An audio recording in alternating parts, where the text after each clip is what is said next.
우울한 24살의 베로니카에게 보내는 50대의 문학 편지. 1947년 브라질의 리오데자네이루에서 태어난 파울루 코엘료는 저널리스트이자 극작가로서 우리에게는 연금술사, 순례자 등으로 잘 알려져 있는데요. 그가 쓴 책 가운데 1988년 브라질에서 처음 발간돼 50개 언어로 번역된 책 베로니카 죽기로 결심하다 라는 작품이 있습니다. 그리고 이 작품은 2009년에 영화화됩니다. 20대 인생의 가장 화려한 꽃봉오리인 시절 베로니카는 죽기로 결심합니다. 그녀가 죽기로 결심한 두 가지의 이유가 있습니다. 첫째, 매일매일 살아가야 할 일상이 너무 뻔하다는 것입니다. 둘째, 이 혼탁한 세상에서 나의 존재는 너무 미미하다는 것이죠. 삶에서 기대했던 거의 모든 것을 얻게 되었을 때 자신의 삶이 아무런 의미도 없다는 결론에 이르렀다. 매일매일이 뻔했던 것이다. 베로니카는 이렇게 생각했습니다. 불화는 있었지만 부모로부터 사랑받았고 남자친구도 있고 도서관 사서로 적당한 일자리가 있었지만 앞으로도 계속 이렇게 살 것을 생각하니 인생이 너무 뻔했던 것이지요. 그리고 세상은 너무 혼란한데 자신이 할 수 있는 일이 아무것도 없다는 소심한 암울함도 발동했습니다. 그래서 24살의 베로니카는 죽기로 결심했습니다. 베로니카는 두 남자친구가 구해준 수면제 4병을 한 번에 먹고 자살을 시도했습니다. 그토록 간절히 원했던 소원은 드디어 이루어지는 듯 했습니다. 그녀는 성공적인 죽음을 맞이할 수 있게 되었다고 생각하고 눈을 감았는데 정신을 차려보니 빌레트라는 정신병원이었습니다. 그녀는 무려 2주간이나 혼수 상태에 빠졌다며 의사가 말합니다. 당신의 심장은 돌이킬 수 없는 손상을 입었어요. 그래서 머지않아 박동을 멈추게 될 겁니다. 남은 시간은 불과 일주일이라는 것이죠. 이 말을 들은 베로니카는 뛸 듯이 기뻐합니다. 드디어 그렇게 바라던 바를 이루게 되었으니까요. 이제 일주일만 더 버티면 드디어 세상과 작별할 수 있습니다. 이 얼마나 기쁜 일인가요? 그런데 이상한 일이죠. 그녀에게 남은 시간이 고작 일주일뿐이라는 사실을 깨닫는 데는 그리 오래 걸리지 않았습니다. 정신병동에서 여러 사람을 만나고 대화를 나누는 그녀. 죽을 시간이 다가올수록 기뻐야 하는데 자꾸 초조해지는 것입니다. 그 사이에 정신분열증 환자인 에듀아르를 사랑하게까지 되었습니다. 그녀는 피아노를 좋아했죠. 그러나 어른이 되어서 피아노를 치지 않았습니다. 빌레트에는 피아노가 한 대 있었고 베로니카는 그 피아노를 치면서 갑자기 가슴에 몰아치는 어떤 열정을 느꼈을까요? 그녀는 문득 살고 싶어졌고 자신에게 남은 시간이 얼마 남지 않았다는 것을 다시금 깨닫게 됩니다. 인생의 마지막 날을 병원에서 보낼 수 없다고 생각한 두 사람은 병원을 빠져나가 와인을 잔뜩 마시고 언덕 성 꼭대기까지 오릅니다. 내일이면 죽는데 사랑하는 사람까지 생겨버렸습니다. 마지막 날 밤이 되자 얼마나 인생의 시간이 안타깝고 애절했을까요? 이제 내일 해가 뜨면 그녀는 이 세상에 존재하지 않겠죠.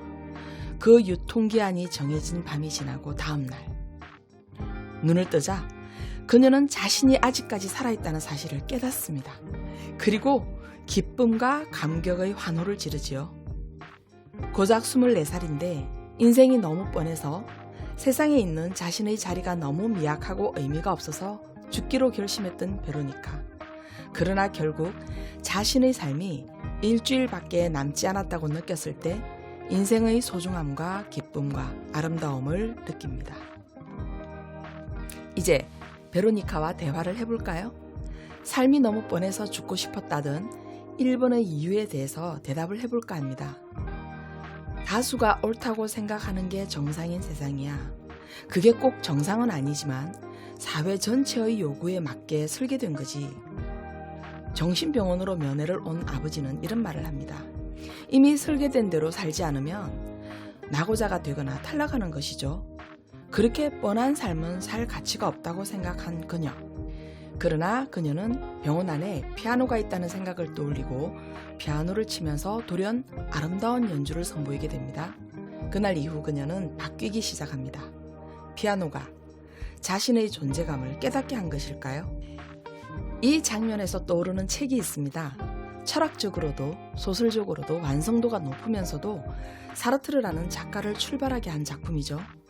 프랑스의 철학자이자 소설가인 사르트르는 지겨운 일상의 반복을 소설 구토 속에 담았습니다. 매일매일 반복되는 일상이 지겨워 구토를 하던 30대의 주인공 로캉탱이 드디어 삶의 의미를 깨닫고 구토를 멈추는데 바로 눈앞의 레코드 덕분이었습니다. 레코드는 자신이 아무런 행위를 하지 않으면 그대로 레코드일 뿐입니다. 그런데 자신이 레코드를 플레이하면 레코드는 아름다운 음악을 울려줍니다. 바로 그것이죠. 내가 레코드를 움직여야 음악이 나온다는 것. 레코드는 그냥 그 자리에 서 있었을 뿐입니다. 다만 내가 움직였기 때문에 음악이 나온 것이죠. 그것은 자신이 자신의 삶에 있어 주인의식을 가져야 주인공이 될 수 있다는 것입니다. 이것이 앙가주망이라는 실존주의를 일으켜 세웁니다. 이것은 참여한다는 뜻을 내포하고 있는데 자신의 삶에 자신이 참여해야 진정한 삶의 주인공이 될 수 있다는 것이죠. 자, 이제 피아노를 치면서 돌연 20대의 베로니카가 느꼈던 아름다움, 레코드판을 돌리면서 스스로를 자각한 30대의 로캉탱에게 말해주고 싶은 것은 뻔한 삶이지만 내가 주인이 되어서 맞이하는 오늘은 어제와는 분명히 다르다는 사실입니다. 이제 두 번째 베로니카가 자살하고 싶었던 이유가 있죠. 바로 이렇게 혼란스러운 세상에서 내가 할 수 있는 일이 없다는 것. 도종환 시인의 나뭇잎 같은 사람 많다라는 시에서 답을 찾을 수 있습니다. 문학의 민족에서도 소개해드린 바 있는데요. 나무를 이루는 많은 것들이 있습니다. 꽃과 열매는 화려하고 스스로를 뽐내지만 1년 12달 비가 오나 눈이 오나 바람이 부나 뜨거운 햇살을 맞으면서 나무를 지켜주는 것은 나뭇잎이라고요. 아무런 존재감이 없어 보여도 그러나 나뭇잎이 없으면 나무는 존재할 수 없습니다. 초등학생들이 읽는 책 가운데 이현주 선생님의 미운 돌멩이라는 작품도 있습니다. 사람들은 아름답고 예쁜 돌들을 가져가서 집안을 꾸밉니다. 그러나 미운 돌멩이는 남아서 자연을, 지구를 지키지요. 그 미운 돌멩이가 계곡을 단단히 지키고 있지 않았다면 개울도 나무도 산도 존재할 수 없습니다. 젊은 날에는 자신의 인생이 별 볼 일 없다고, 앞날이 뻔하다고 생각하기 쉽습니다. 이 생망, 이번 생은 망했다는 말을 습관처럼 내뱉기도 합니다. 그러나 아직 너무나 많은 날들이 남아있고 이 날들을 특별하게 만들겠다는 생각을 하지 않아도 됩니다. 성공해야 한다고 단단히 결심하지 않아도 됩니다. 나이를 먹어보니 평범하게 산다는 것이 얼마나 어렵고 대단한지, 그저 나뭇잎처럼 내 자리 하나 무난히 지키고 사는 일이 가장 잘한 일이다 라는 생각을 하게 됐습니다. 이제 베로니카가 자살하고 싶었던 두 가지를 살펴봤습니다. 사는 게 뻔하지만 그 뻔한 것들이 세상을 지키고 자신의 신화를 만들어 나가는 것이지요. 파울로 코엘료의 이 작품은 작가 자신의 정신병동 경험이 바탕이 되었다고 합니다. 책 중에 이런 말이 있습니다. 여러분은 정신의 길을 나아가는데 가장 힘든 두 가지 시험을 통과했습니다. 제때를 기다리는 인내가 그 하나요. 여러분이 찾은 것에 실망하지 않을 수 있는 용기가 그 둘입니다. 때를 기다리는 것과 자신이 찾은 것에 실망하지 않는 일. 이것은 젊은 세대나 기성세대 모두에게 해당되는 말일 것 같습니다. 나이를 먹어보니 삶이란 여백을 하나씩 채워갈 때가 가장 아름답고 행복했던 것 같습니다. 현재는 늘 고단하고 무의미하며 힘겨웠지만 시간이 지나고 보면 슬프도록 아름다웠던 날이 많았거든요. 이 소설은 정신병원 의사가 이미 정상으로 돌아온 베로니카를 실험 대상으로 하여 자살하려던 환자에게 살 날이 얼마 남지 않았다는 시한부 인생을 선고함으로써 삶의 변화를 관찰한 것입니다. 자살을 꿈꾸는 베로니카가 겪은 일주일의 체험은 실상 우리의 것이기도 합니다. 생의 의미는 외부에서 찾을 수 있는 것이 아니라 우리 내부에 있습니다. 내가 주인이 된 삶, 그것이야말로 우리가 세상을 대하는 자세여야 한다는 것이죠. 그리고 여러분 자신의 신화를 믿어야 합니다. 내 하루하루가 지겹도록 똑같았던 건 바로 내가 원했기 때문이라는 것을 베로니카는 비로소 깨닫습니다. 파울로 코엘료는 그것을 영혼이라는 단어에 담았습니다.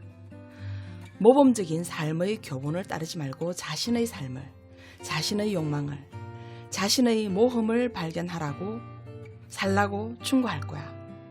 내가 쓸모가 있으리라는 걸, 모험에서 마주치는 위험이 천일 동안의 안녕과 안락만큼의 가치가 있다는 걸 난 이제 알아요. 이제 일주일 전의 베로니카가 아닙니다. 그녀는 자신의 영혼과 대화하는 법을 알았고 주인된 삶에 대해서 이해하게 되었죠. 파울로 코엘료의 가장 유명한 말이 있습니다. 자네가 무언가를 간절히 원할 때 온 우주가 자네의 소망이 실현되도록 도와준다네. 연금술사에 있는 말인데요.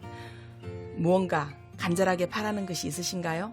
아직도 채우고 싶은 욕망과 미처 이루지 못한 꿈이 있을 때 당신은 가장 아름다운 삶을 관통하는 중입니다. 20대는 헤르만 헤세의 데미안, 30대는 찰스 디킨스의 위대한 유산, 그리고 50대는 니코스 카잔차키스의 그리스인 조르바가 필독스라는 기사를 본 적이 있습니다. 거기에 더하여 20대와 30대를 관통하는 여러분에게 저는 사르트르의 구토와 파울로 코엘료의 연금술사를 권해드리고 싶습니다. 다음 시간에 뵙겠습니다.